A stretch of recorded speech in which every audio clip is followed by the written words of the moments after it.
Le 26 juin 2024, la Chambre commerciale de la Cour de cassation a rendu une décision au terme de laquelle elle a reconnu que le franchiseur, qui n'a pas l'obligation d'établir de compte provisionnel, n'est pas davantage tenu de vérifier les comptes prévisionnels établis par le franchisé avec les informations sérieuses qu'il lui aurait transmises.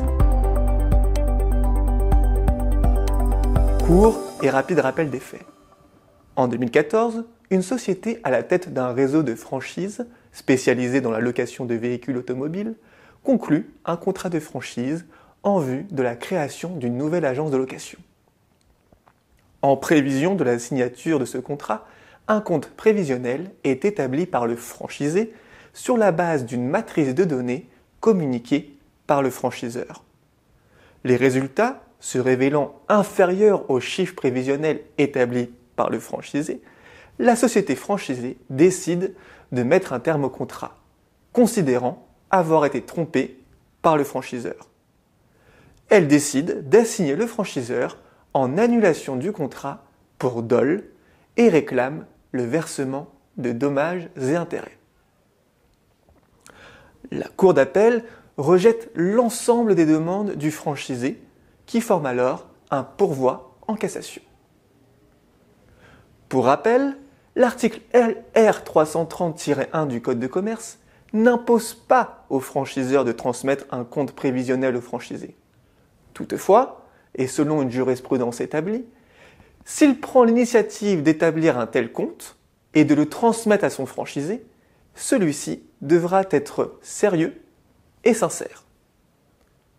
En l'espèce, la tête de réseau n'avait pas établi les comptes prévisionnels, mais avait simplement transmis au franchisé les informations nécessaires pour leur élaboration.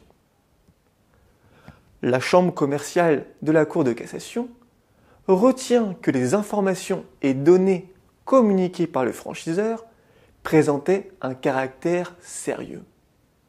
En outre, et dans le prolongement de la décision des juges du fond, la Cour de cassation exclut le dol, expliquant que le franchisé avait l'expérience et les compétences suffisantes dans le domaine automobile pour établir ses comptes prévisionnels. Le choix du franchisé de retenir des chiffres prévisionnels supérieurs aux valeurs moyennes figurant dans le document d'information précontractuelle transmis par le franchiseur était de son propre fait.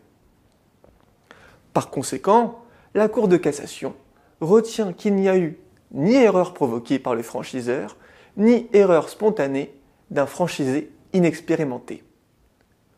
Aussi, si le dol n'a pas été retenu en l'espèce par la Cour de cassation, c'est tant au regard du comportement du franchiseur qu'en considération des compétences du franchisé.